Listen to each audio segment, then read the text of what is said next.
The Buddha once shared a deep truth. He said, "You only lose what you cling to." These words are like a gentle bell. They awaken us to a simple yet profound understanding. When we hold on too tightly to things, to people, to ideas, we create our own burdens. It is this clinging, this tight grip, that often brings us pain. We think that by holding on we can keep things safe. We believe we can prevent loss or change. But life is always moving, always changing. Trying to stop this flow is like trying to hold water in our fist. The tighter we squeeze, the more it slips away, leaving our hands empty and aching. Imagine you are carrying a heavy stone. At first you might not notice its weight so much, but as you walk further, the stone feels heavier and heavier. Your shoulders ache, your back hurts, and your steps become slow. This stone is like the things we cling to. It could be a past hurt, a future worry, or an attachment to how we think things should be. Letting go is like gently putting down that stone. It does not mean the stone was not important. It simply means we choose not to carry its weight any longer. We choose to free ourselves from the burden that slows us down on our journey. This idea of clinging can seem abstract, but we see it in our daily lives. We cling to a perfect image of ourselves. We cling to a specific outcome for a project. We cling to a relationship, fearing its end. Each act of clinging adds another small stone to our load. Soon we are carrying a mountain, wondering why we feel so tired and heavy. The invitation from the Buddha is to look at what we are carrying. It is an invitation to see if we can loosen our grip, just a little. This is the first step towards a lighter heart and a more peaceful mind, a way to walk more freely. The journey of letting go begins with this awareness. It is not about rejecting the world or becoming unfeeling. It is about understanding the nature of our attachments. It is about seeing how our own mind creates the conditions for suffering through this very act of clinging. When we begin to see this pattern, we also begin to see the possibility of freedom. The freedom that comes when we learn to hold things lightly, with an open hand rather than a clenched fist. This path allows us to appreciate things fully while they are here, without the fear of their inevitable passing causing us constant distress. Life is like a great river, always flowing, always in motion. Nothing in this river ever stays the same. The water that touches your hand now is different from the water that touched it a moment ago. The river banks change with time. The plants along the river grow and wither. Even the sky reflected in the water is never the same from one day to the next. This is the nature of impermanence. Everything is constantly changing. Our bodies change, our thoughts change, our feelings change. The world around us is in a state of continuous transformation. This is a fundamental truth of existence. Understanding this constant motion can bring us great peace. When we expect things to stay the same, we are setting ourselves up for disappointment. It is like trying to build a dam in the middle of that great river with only our bare hands. The water will always find a way to flow. It will push against our efforts, and eventually it will break through. Instead of resisting this flow, we can learn to flow with it. We can learn to appreciate the beauty of each moment, knowing that it is unique and will not last forever. This acceptance of impermanence is a key to inner calm. Think about the seasons. Spring always turns into summer. Summer gives way to autumn. Autumn transitions into winter, and then spring returns. Each season has its own beauty, its own gifts. We do not try to hold on to summer when the leaves begin to turn golden. We accept the change, perhaps even look forward to the crisp air of autumn. If we can bring this same acceptance to the changes in our own lives, we suffer less. We can see that endings are also beginnings. The falling of a leaf makes way for new growth. This constant flow is not something to be feared. It is the very essence of life. It is what makes life vibrant and full of possibilities. If everything stayed the same, there would be no growth, no learning, no new experiences. Imagine a song that never changed its note, or a story that never moved past its first sentence. It would lose its beauty. The impermanence of life is what gives each moment its preciousness.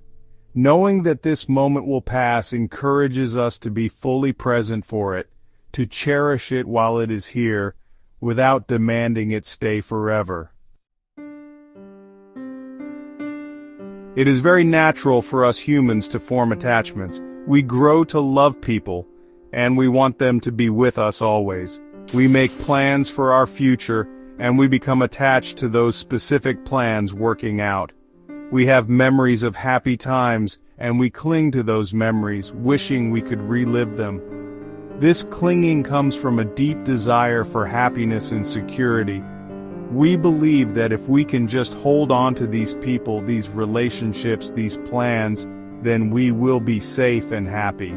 This is a very common human experience, a shared habit of the heart.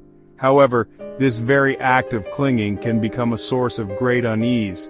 When we cling too tightly to a person, we might become fearful of losing them. This fear can make us possessive or anxious in the relationship. We might stop appreciating the person for who they are, and instead see them as something we need to control or keep. When we are overly attached to our plans, we become very upset if things do not go exactly as we envisioned. Life often has its own ideas, and our rigid plans can easily be disrupted, leading to frustration and disappointment, a deep sorrow. Consider a beautiful flower in your garden. You love its vibrant colors and sweet fragrance. You might want to keep it forever, but if you pick it and try to hold on to it too tightly, you will crush its delicate petals. Its beauty will fade quickly. The desire to possess it, to keep it from changing, actually destroys what you loved about it. It is the same with our relationships and our experiences. When we try to hold them too tightly, we often suffocate the joy and life within them. We forget to simply be with them as they are in this present moment. This habit of clinging is not a sign of being a bad person. It is a human tendency, born from our longing for stability in an ever-changing world. But Buddhist teachings gently guide us to see that true stability does not come from holding on. It comes from understanding the nature of change and learning to flow with it. It is about learning to love and appreciate without needing to possess or control. This is a difficult practice, but it is a practice that leads to a deeper, more resilient kind of happiness, one that is not so easily shaken by the winds of change. The Buddha taught that attachment is a primary root of suffering. In Buddhism, this suffering is called dukkha. Dukkha is not just about big tragedies. It includes everyday dissatisfaction, unease, stress, and frustration. It is the feeling that something is not quite right, that something is missing. And a significant cause of this feeling is tanha, which can be translated as craving, thirst, or clinging. When we cling to things to be permanent when they are by nature impermanent, we create this friction, this dukkha, within ourselves. It is like wanting the sun to never set. It is a wish that goes against reality. This connection between attachment and suffering is not a punishment. It is simply a natural consequence, like touching fire and feeling pain. When we are attached to a particular outcome, say, getting a specific job, we invest all our hopes in it. If we do not get the job, we experience deep disappointment and sadness. This suffering arises not from the event itself, but from our strong attachment to that specific outcome. If we had held our hopes more lightly, acknowledging other possibilities, the pain might still be there, but it would be less intense, less overwhelming. Think of a child holding a balloon. The child loves the balloon. It is bright and joyful. But the child holds the string very, very tightly, afraid it might float away. If the balloon suddenly pops, the child is devastated. the joy turns instantly to tears. The suffering comes from the attachment to the balloon and the expectation that it would last forever. If the child had understood that balloons are fragile and can pop, they might still be sad, but perhaps not so shattered. Our attachments work in a similar way, making us vulnerable to the inevitable changes and losses in life. Recognizing this link is the first step towards alleviating our suffering. It is not about avoiding love or joy. It is about changing our relationship with them. It means loving fully, but without the desperate need for things to stay the same. It means enjoying happiness without clinging to it so tightly that we fear its passing. Buddhist teachings encourage us to observe our attachments without judgment. We see how they arise, how they affect our peace of mind, and how, by gently loosening our grip, we can experience a greater sense of freedom and resilience even amidst life's uncertainties. Section 5. Letting go is not defeat. Sometimes people misunderstand what it means to let go. They think it means giving up, or becoming indifferent, or not caring anymore. But this is not the true meaning of letting go in the Buddhist sense. Letting go is not an act of weakness or resignation. It is an act of profound wisdom and strength. It is recognizing that we cannot control everything in life. It is accepting the reality of impermanence and choosing not to fight against it. It is about freeing ourselves from unhelpful struggles that only create more pain for us. Giving up often comes from a place of despair or frustration. It can mean abandoning our efforts or our hopes. Letting go, on the other hand, comes from a place of clarity and peace.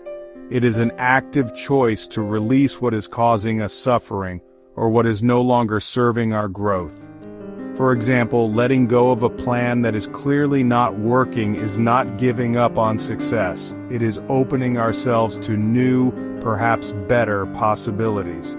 It is an act of courage to acknowledge that a certain path is not the right one, and to choose a different way. Imagine you are trying to push open a door that is clearly marked pull.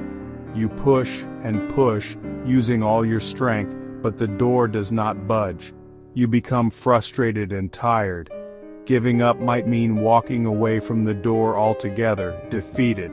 Letting go, in this situation, means pausing, observing, and realizing that you need to try a different approach. You let go of the idea that pushing is the only way. You try pulling, and the door opens easily. Letting go of a fixed idea allowed you to find the solution. So, letting go is about wisdom. It is about understanding that some things are beyond our control. We cannot control other people's actions or feelings. We cannot control the weather. We cannot stop time. By letting go of the need to control these things, we free up enormous energy. This energy can then be used for things we can influence, like our own responses, our own attitudes, and our own actions in the present moment. Letting go is an empowering act. It is choosing peace over struggle, wisdom over stubbornness, and freedom over the chains of attachment. Section 6. The wisdom of the falling leaf. The natural world is a wonderful teacher about the art of letting go. Consider a leaf on a tree in autumn. Throughout spring and summer, the leaf has been vibrant, green, and full of life. It has absorbed sunlight, produced nourishment for the tree, and provided shade. But as autumn approaches, its time is coming to an end. The leaf does not cling desperately to the branch. It does not fight against the change of seasons. It simply changes its color, becoming a beautiful shade of gold, red, or brown. And when the time is right, it gently detaches and floats to the ground. This falling leaf is a perfect metaphor for letting go. The leaf does not give up on life. It has fulfilled its purpose. Its letting go is a natural, graceful process. It is an acceptance of the cycle of life, death, and renewal. The fallen leaf then returns to the earth, nourishing the soil and contributing to future growth. There is no struggle, no resistance, just a peaceful surrender to what is. This is the wisdom of nature, a wisdom that we can learn to cultivate within ourselves when facing changes in our own lives. When we face endings in our lives, the end of a relationship, a job, or a particular phase, we can remember the leaf. We can try to let go with similar grace. This does not mean we will not feel sadness or grief. These are natural emotions, but we can try not to add extra suffering by resisting the change or by clinging to what is already passing. Like the leaf, we can acknowledge that this chapter has served its purpose. We can appreciate the lessons learned and the experiences gained, and then gently allow it to conclude, making space for something new. The act of letting go, like the falling leaf, is not an ending in a final sense, but a transition. It is part of a larger, ongoing process. It allows for rest, for renewal, and for new beginnings to emerge. The tree lets go of its leaves in autumn so that it can conserve energy through the winter and burst forth with new life in the spring. Similarly, when we let go of what is no longer serving us or what has run its course, we create space in our lives for new growth, new opportunities, and new experiences to blossom. Section 7. The gift of this moment. The Buddha taught, do not dwell in the past, do not dream of the future, concentrate the mind on the present moment. This is a profound invitation to find our true home. Our minds so often wander. We replay past events, sometimes with regret, sometimes with longing, or we project ourselves into the future, filled with anxieties or elaborate plans. While it is natural to reflect on the past and plan for the future, when we spend too much time there, we miss the only time that is truly real, the present moment. This moment, right now, is where life is happening. Living in the present moment is a powerful way to practice letting go. When we are fully present, we let go of our worries about what might happen tomorrow. We let go of our regrets about what happened yesterday. We are simply here, experiencing life as it unfolds. This does not mean we ignore responsibilities or never think ahead. It means that our primary focus, our anchor, is always this present breath, this present step, this present sensation. This practice helps to quiet the restless mind that so often fuels our attachments and our suffering. Think about drinking a cup of tea. If your mind is lost in thought about work or a problem, you might finish the tea without even tasting it. But if you drink your tea in mindfulness, you are fully present. You feel the warmth of the cup in your hands, you notice the aroma of the tea, you savor each sip. In that moment, there is only you and the tea. This simple act of being present can bring great peace and joy. It is a way of letting go of the mental chatter and connecting with the richness of life that is available right now. Cultivating presence is a skill that grows with practice. When we find our mind drifting to the past or future, we can gently bring it back. We can focus on our breath, the sounds around us, or the feeling of our feet on the ground. Each time we return to the present, we are strengthening our ability to let go of distractions and to live more fully. The present moment is a gift. It is the only place where we can truly experience peace, joy, and connection. It is where we find the freedom from the chains of past sorrows and future fears. Section 8. Simple Paths to Inner Peace. Learning to let go is a practice, a journey, not a destination. There are simple, gentle ways we can cultivate this ability in our daily lives. One of the most accessible practices is mindful breathing. Our breath is always with us. When we feel overwhelmed by emotions or caught in a cycle of clinging, we can pause and bring our attention to our breath. Notice the sensation of the air entering your nostrils, filling your lungs, and then gently leaving. Just breathing in and breathing out consciously can calm the mind and create a small space of peace. Another helpful practice is observing our thoughts without judgment. Thoughts arise in our minds constantly, like clouds passing in the sky. Sometimes these thoughts are about things we are clinging to, a past hurt, a future desire. Instead of getting carried away by these thoughts, we can simply observe them. We can say to ourselves, there is a thought about that old argument, or there is a thought of wanting things to be different. By observing them as just thoughts, not absolute truths, we lessen their power over us. We begin to see that we don't have to believe or act on every thought that appears. Acceptance is also a key element in letting go. This means acknowledging reality as it is, without wishing it were different in this moment. If it is raining, we accept that it is raining. If we are feeling sad, we accept that sadness is present. This acceptance does not mean we like the situation or that we won't take action to change things if possible. But in the present moment, resisting what only creates more tension. Acceptance allows us to soften, to relax our inner struggle.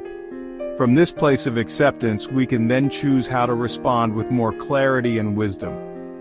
Finally, there is the practice of release. This can be a conscious intention. You can visualize yourself gently opening your hands and letting go of a burden.